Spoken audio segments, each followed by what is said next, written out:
Hiya al-Ahya al-Ajla. She is the most revificatively alive, the supreme discloser.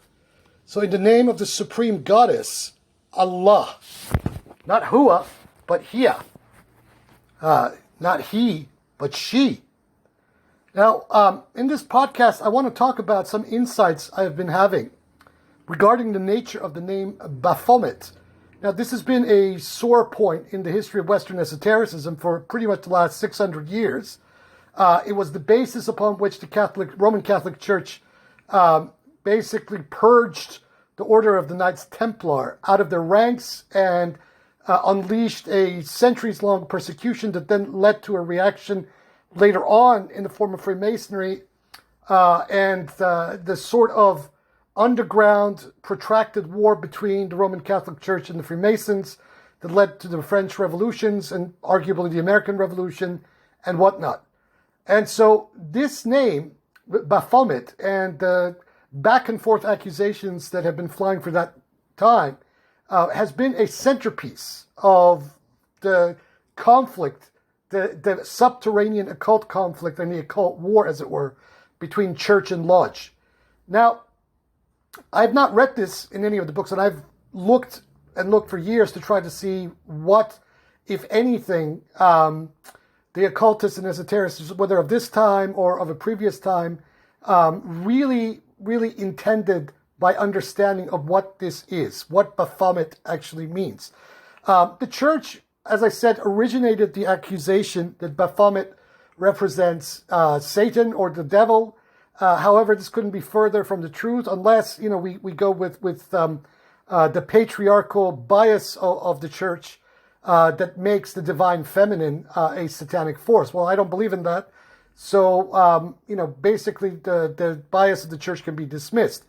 There is some good grounds for, on a basis of a speculative approach to the nature of the name Baphomet, to make the argument, as I did in Liber Decatriarchia Mystica, that Baphomet is just basically a synonym for the archangel Metatron. And that is the supreme archangel in the Kabbalah.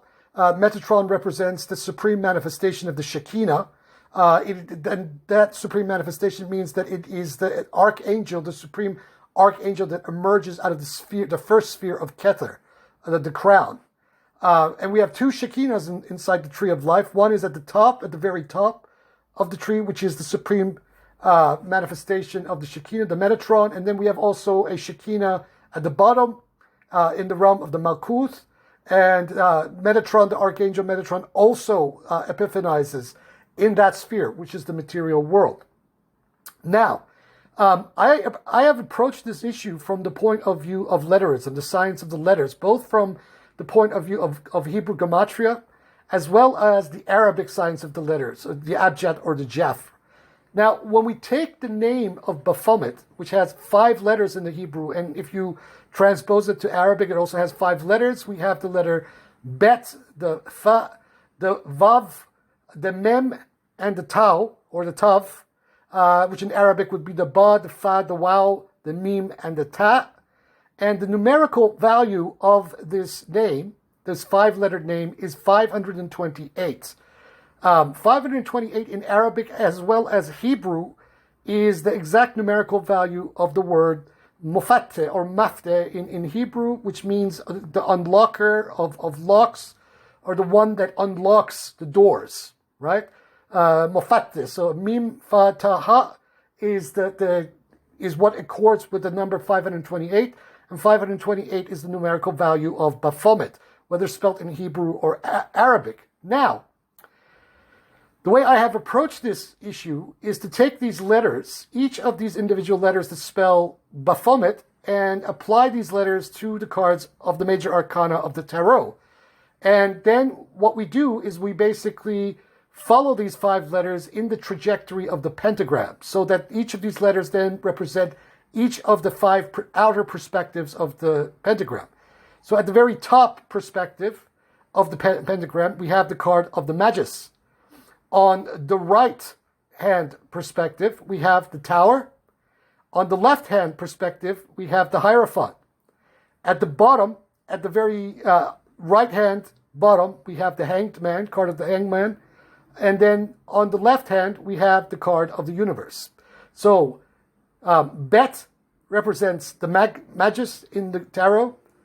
Fa or Pa represents the Tower in the tarot. Vav or Wow represents the Hierophant in the tarot. Mem or Meme is the Hanged Man of the tarot. And Tav or Tau or Ta in Arabic is the universe card, the final path of the major arcana cards. In the show notes, which I'm going to put on my blog, I've actually made a diagram of this that people can actually check out. Now, this key, this mufatte or mafte, right? This is the key, is according to the glosses on it, this word represents, this is the key of the knowledge of immortality as well as the key of the house of David. And the house that is the temple, not made with hands and eternal in the heavens. And it is also the numerical value or the gematria of shall prosper from Numbers 14:41. So, this is how I have mapped out the letters of the name of Baphomet from the tarot, so that each of these letters represents, each of these 5 letters represents one of the cards of the major arcana of the tarot. So the first is the Magus, the second is the Tower, the next one is the Hierophant, then the Hanged Man, and the Universe. And this then, each of these cards then represents each of the outer 5 perspectives of the pentagram. Now, when we dig more, we realize that this is not the end of the story, but I will get to that in a minute. What I found very interesting when I was doing this working is that the numerical value of 528, which is the numerical value of Baphomet, also corresponds to one of the angels of my own kabbalistic system, which is different from the standard kabbalistic system because my tree has 13 spheres and 36 paths, so there's 49 paths to my tree of reality, whereas with the Kabbalah of the 10 spheres, we have a total of 32 paths. But nevertheless, the 32nd angel of my system, of the tree of reality, is an angel by the name of Futa'il. Futa'il corresponds to the letter Tha of Arabic, and its numerical value is 528. It is associated with the constellation of Gemini, and it represents the ultimate limit, which is volume. I've actually, from my unpublished book, Liber Nomini Angelis, I've actually put that section that describes this angel, and it will be in the show notes. Just bear in mind that this is from the unpublished first draft of the book. This book has, in subsequent years, actually ballooned much larger than that. But anyway, this gives a description of this angel, known as Futa'il, right? But this is not the end of the matter where the name of Baphomet is concerned. The name of Baphomet actually is an incomplete name, and it is also a jumbled acrostic. It is not necessarily even denoting a specific being as such, although, some would maybe argue otherwise, and Eliphaz Levi kind of complicated and complicated the situation with the drawing that he made in one of his books. I believe that Baphomet is actually, the 5 letters of Baphomet are incomplete because in the initiation, in the path of initiation, the number 6 is the number of initiation itself. And Baphomet, given everything that has been said about it, is an initiatic figure, right? So what is this 6th letter of the name of Baphomet? I would submit that the 6th letter of the name of Baphomet is actually the letter Gimel, or the Arabic Jim, right? Such that now that we have 6 letters to this name, right, which brings us to the numerical value of 531, which gives us the Hebrew Larash, the head, and also the Arabic mutakalliman, speaking. Let me say that again. When we add the letter Gimel, right, to the name of Baphomet in Arabic and Hebrew, from 528 as the gematria or the abjad numerical value, we get the 531 as the numerical value. which then is the exact numerical value in Hebrew of larash, meaning the head, from Genesis 49:26, and also the Arabic mutakallaman, speaking, right? So this high priestess card would then, within the trajectory of the pentagram, fill in the center of the pentagram itself. So if the outer perspective, we have the cards of the Magus, the Tower, the Hierophant, the Hanged Man, and the Universe. The center card, the animating motor of it all, is actually the card of the High Priestess, which then raises very significant questions about how the tarot in the Western tradition has actually been laid out, and whether, as even Mr. Aleister Crowley had briefly clued in, the placement of these letters, Hebrew letters, to these specific cards was even correct to begin with. I have argued for a very long time that the currently received system of the tarot has some very, very major flaws in it that is not conducive to a precise, crystal clear kind of system of divination as it claims to be. I'm not saying that the 22 paths are not the 22 paths. What I'm saying is that these cards have not been put in the right order, whether with the letters or the actual depictions of the card. I don't necessarily even agree with Aleister Crowley's switcheroo between the letters Ayin and Het, where you have the Emperor and the Star switched around from the standard trajectory of the tarot. I don't think it follows just because the following card in the major arcana is the Empress, that the Emperor must necessarily come before it. I think that kind of reasoning that is too linear, and with a system such as the tarot, when you're doing divination, that's the last place you want to be. So I disagree with what Mr. Crowley did, but I will even go him one better and say that the entire placement of these cards is probably wrong, and that the High Priestess should be the one to be the card that comes immediately after the Fool, and not the Magus. In fact, the Magus should be the third card. So actually, the High Priestess should be Bet rather than Gimel. Now, we can argue back and forth about why that is, and whether this is consistent or not. But my justification and my reasoning is on the basis that a Magus, the craft of a true Magus, does not even begin without the initiation. So a Magus who is uninitiated is not a Magus. A true Magus is the one that has been initiated, and other than the High Priestess is the supreme initiatrix. So if the Fool card is the first card of the deck, then it follows that the second card of the deck of the tarot should be the High Priestess, and the third card should be the Magus. Now, the basis on which this trajectory has been followed for so long is based on the understanding of the convention of Kabbalah, where you have Kether, the crown, as the first sphere, followed by Chokmah, the second sphere, and then the third card being Binah. Now, certain Kabbalists, and these are the Kabbalists that I've been reading for a very long time, such as the school of Girona, these were Italian Kabbalists, extremely radical too, they actually held that the second sphere of the Tree of Life to be Binah, not Chokmah.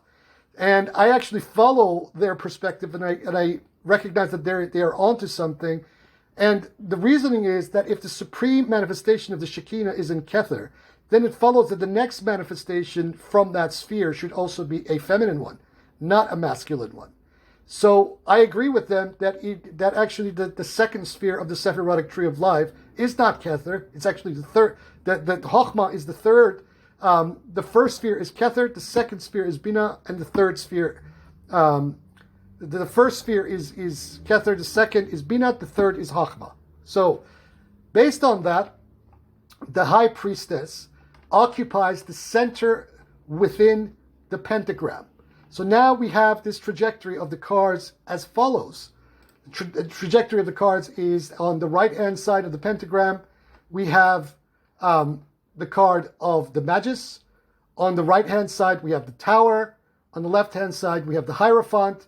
On the bottom right-hand side is the Hanged Man.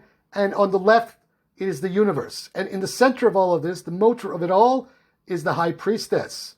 Now, this is one of the reasons why some time ago, when I made my Bayani pentagram, I made a pentagram with Fatima as the center of the pentagram, with Muhammad and Ali being on the right and left-hand sides of that pentagram. There are other reasons for that I can get into at a later time, but let's move to the next point that I think is an extremely important point. So this name, Baphomet, right, is actually, as I mentioned, an incomplete acrostic, right? And it's not even an acrostic. It is actually a jumbled word that was missing one letter deliberately. So when we have the letters ba, fa, waw, mim, ta, jim, right? And I'm now doing this in Arabic because the origin of this word is not Hebrew. The origin of this word is actually Arabic, right? If we have these 6 letters and we unjumble these words, right? If we unjumble the letters ba, fa, waw, mim, ta, and jim, right? We get the sentence fajib mot. Let me say that again. When we unjumble these 6 letters and formulate a sentence, right, we get the sentence fajib mot, which means so death answers. Now, those Masons in some of the high degrees of Masonic initiation would immediately identify with what this means, because these grades of initiation are taking people towards the understanding of the meaning of death, of initiatic death, that is. So all the symbolism of initiation within the Masonic grades of initiation revolve around this and what this means. And that it is only through the initiatic death whereby the ultimate mysteries of the universe are understood correctly. Now, from the point of view of the Bayan, this means initiatic death means death in the presence of the tree of reality, which again, the tree itself is a feminine symbol. Shajara is a feminine word in Arabic.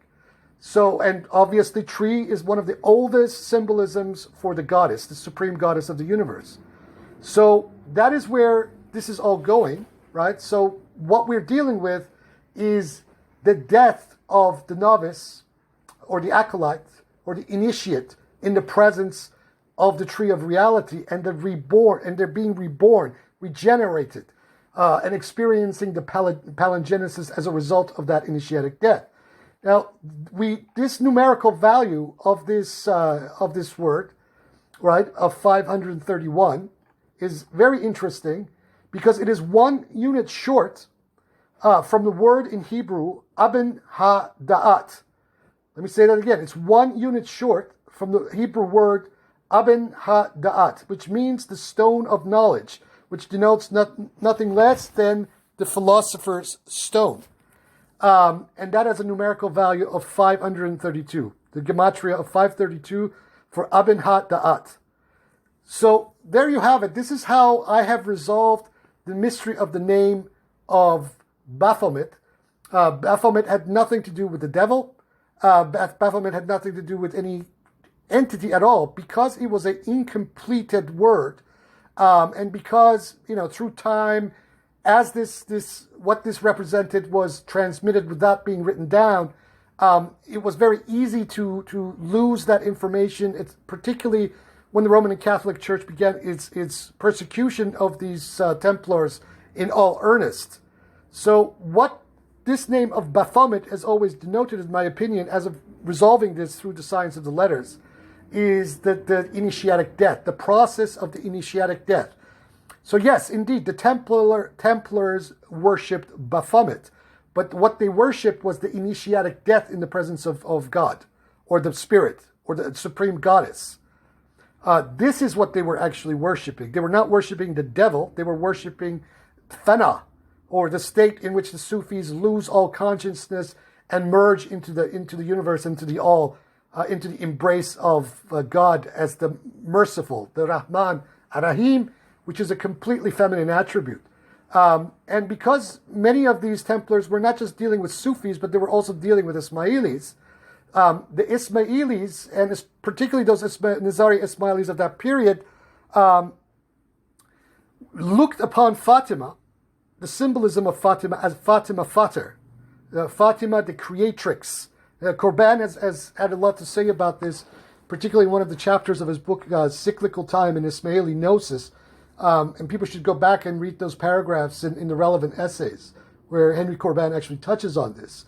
And so, since we are not dealing with the Godhead, because the Godhead is way beyond, the accessibility of all mundane creation, all material creation, including on the level of the consciousness of the created human consciousness, it is through its universal intellect, its primal will, etc., wherein that initiatic death occurs. And in the symbolism of the Ismailis of that period, this was the divine feminine embodied in the form of Fatima Zahra, alayha salam. So in essence, these Templars were transposing the symbolism from what they were receiving from these Sufis and Ismailis to their own context. So we do know, for example, that the Templars were very attached to Mariology of one sort or another, but for whatever reason, the church at the time found these ideas very heretical, and for probably obvious reasons is because perhaps the way that these Templars were articulating these doctrines were in a very tantric way, and a very Gnostic way that the church had a very big problem with and continues to have a problem with to this very moment. But this is what we are dealing with. So the name of Baphomet is actually a jumbled bunch of letters, which with the last of its letters having been concealed for many centuries, this letter being the letter Jim, which, as I mentioned, in the conventional tarot is the letter associated with the high priestess of the major arcana of the tarot. I will leave it here. I'm putting all these diagrams and whatnot on the blog as the show notes, and people can refer to that whenever they wish. I will put a link to the blog on both the description box of the YouTube video, and also then obviously the video will be uploaded to the blog itself. And we'll leave it there. Yahak.